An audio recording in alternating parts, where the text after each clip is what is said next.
اور supreme court کے ججز کی 65 سال سے 68 سال کر دی تھی.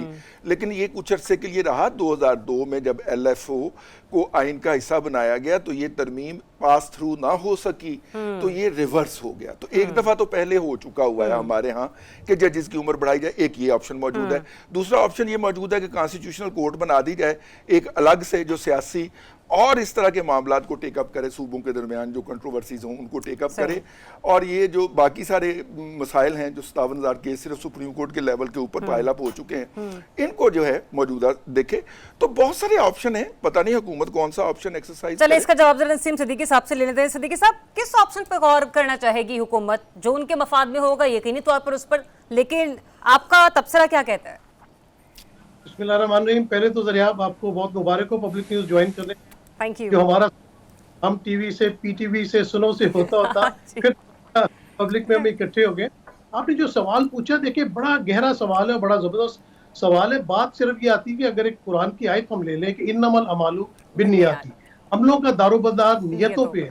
اگر نیتیں صاف ہوں تو دیکھیں ججوں کی تعداد بڑھانا, ججوں کی کوئی اس میں حرج نہیں ہے, کیونکہ پاکستان میں کہ کتنے مسائل ہیں, کتنے کیسز سپریم کورٹ میں پینڈنگ ہیں, اسلام آباد ہائی کورٹ, دوسرے ہائی کورٹس نچلے, تو تعداد بڑھاتے ہیں. اور آپ کی نیت صاف ہے کہ واقعی جو آپ کہہ رہے ہیں کہ یہ مقدمہ کی وجہ سے ہم بڑھانا چاہ رہے ہیں تو ضرور بڑھائیں. لیکن ابھی آپ نے دیکھا کہ 2 ججز کو جو ایڈاک پہ آپ سپریم کورٹ لے کے آئے ہیں کہ بھئی کافی زیادہ کیسز پینڈنگ ہیں, ان کی وجہ سے لائے تھے, لیکن وہ چھٹیوں پہ چلے گئے, یعنی ابھی جوائن نہیں کیا اور ساتھ ہی وہ چھٹیوں پہ چلے گئے. تو اس سے تھوڑی سی جو ہے نا وہ کنٹروورسی آتی ہے. اور باقی ملک میں یہ ہونا چاہیے کہ تماشا, یہ جو ہم خیال ججز کی بات آتی ہے, یہ اب ختم ہونا چاہیے. دیکھیں نا, جو جج ہوتے ہیں سپریم کورٹ کے جج ہیں, اگر وہ سیاست دانوں کے خلاف اس طرح کے الفاظ استعمال کرنا شروع کر دیں کہ کوئی سسلین مافیا ہے, یا یہ سمجھا جائے کہ وہ ان کے ججز تھے, تو پھر تباہی تو پورے ملک میں آئے گی. اگر ہم بہت پیچھے بھی نہ جائیں تو لیکن افتخار چودھری صاحب آئے, ثاقب نثار آئے, آصف کھوسہ آئے, اعجاز الاحسن تھے, اب کتنا نقصان پہنچایا انہوں نے, اور ملک کی معیشت کو بھی. ہم سیاست دانوں الزامات لگاتے ہیں کہ وہ لوگ ہیں جنہوں نے زمین پہ فیصلے کرنے ہوتے ہیں. دیکھیں دنیا کے فیصلے, کائنات کے فیصلے اللہ تعالیٰ کے ہیں, اور انہوں نے اپنے نائب بھیجے ہوئے پوری دنیا کے اندر کہ آپ نے فیصلے کریں. اگر یہ جج اپنی ضمیر کے مطابق صحیح فیصلے کریں اور کسی طرف ان کا رخ نہ ہو, اور نہ ہی اسٹیبلشمنٹ کو یہ سوچا کہ یہ ہمارے ہم خیال جج ہیں, انہیں ہمارے ساتھ ملنا چاہیے, اور ججوں کو آزاد چھوڑا جائے اور وہ اپنے آئین اور قانون کے مطابق اگر فیصلے کریں تو پاکستان میں بہت بہتری آ سکتی ہے. جی ذریعہ. ٹھیک. اچھا انور رضا صاحب, آپ تو مجھے پہلے تو یہ بتائے گا کہ اسلام آباد میں جو اس وقت خبریں گردش کر رہی ہیں سپریم کورٹ کے ججز کے حوالے سے, اسپیشلی بالخصوص قاضی فضیل صاحب کی مدت ملازمت کے حوالے سے, وہ کتنی اس میں اوتھینٹسٹی ہے؟ دوسرا یہ بھی, یہ آئینی پیکج کی مجھے سمجھ نہیں آ رہی ہے. ویسے تو بل بھی آج موو کیا جا چکا ہے. ذریعہ بہت شکریہ آپ کا. دیکھیے حکومت جو ہے وہ بہت پہلے ہی آئینی پیکج سے متعلق رابطے میں تھی, اور اس حوالے سے اگر رضی صاحب آپ کو یاد ہو تو ہم نے بتایا تھا کہ لا منسٹری میں اس حوالے سے زیر بحث بھی ہے معاملہ, اور بہت ساری چیزیں ڈسکس ہو رہی ہیں. مثلا اس میں تھا کہ ججز کی تعداد بڑھائی جائے, وہ پہلے 10 تھی, اب 10 سے کم کر کے شاید 23 یا پھر 21 کی جائے گی. اس پہ بل لایا گیا, آج قومی اسمبلی میں بل لے, اس کی تحریک بھی پیش کی گئی ہے. اور اگر آپ دوسری طرف دیکھیں تو یہ بھی کہا گیا تھا کہ جو ثوابدید ہے وہ پرائم منسٹر کی ہوگی, اور سینئر 5 جو ججز ہوں گے ان میں سے کسی ایک کو چیف جسٹس بھی لگایا جا سکتا ہے. یہ بھی بات زیر غور تھی. اور اس کے بعد پھر عمر بڑھانے کی بات جو تھی وہ ہمارے جو ذرائع ہیں اور مختلف یہاں پر قیاس آرائیاں بھی تھی کہ قاضی فائز عیسیٰ صاحب یہ چاہتے ہیں کہ ججز کی عمر 65 سے بڑھا کر 68 کر دی جائے تو پھر تو وہ ایکسیپٹ کر سکتے ہیں, لیکن اگر 65 سے بڑھا کر 68 نہیں کی جائے گی تو پھر وہ یہ عہدہ ایکسیپٹ نہیں کریں گے. اس طرح 68 سے یہ ہوگا کہ آپ اس کو لیجیٹیمیٹ کر دیں گے کہ تمام جتنے سرکاری ملازمین ہیں ان کے لیے عمر بڑھائی گئی ہے, اس میں وہ اکیلے بینیفیشری نہیں ہے. یہ بات بھی چاہ رہی تھی. پھر سو موٹو کی جو بات تھی کہ وہ اختیار جو ایک کمیٹی کو دیا گیا ہے 3 رکنی سینئر جو ججز ہیں ان کو, وہ بھی لے کر سو موٹو اختیار جو ہے وہ چیف جسٹس کے پاس چلا جائے. اس طرح کی 4-5 جو چیزیں تھی وہ گورنمنٹ کرنے جا رہی تھی, لیکن چونکہ گورنمنٹ کو مشکلات کا سامنا تھا, اس وقت مولانا فضل الرحمان کے ساتھ ان کے یہ مراسم بھی نہیں تھے, بات چیت کا آغاز بھی نہیں ہوا تھا, 2/3 اکثریت کا معاملہ بھی نہیں تھا. پھر جو بات پی ٹی آئی کے آزاد اراکین کی جا رہی ہے وہ بھی ان کا ابھی اسٹیٹس کو ہے, ان کے بارے میں بھی فیصلہ نہیں آیا. الیکشن کمیشن جب کوئی فیصلہ کرے گا, ڈیسیژن آئے گا تو وہ پھر اس کے بعد ان کی صورتحال واضح ہوگی. لہٰذا ان تمام مشکلات کے باوجود جب گورنمنٹ نے دیکھا کہ وہ آئینی ترامیم نہیں لا سکتے تو پھر انہوں نے جو قومی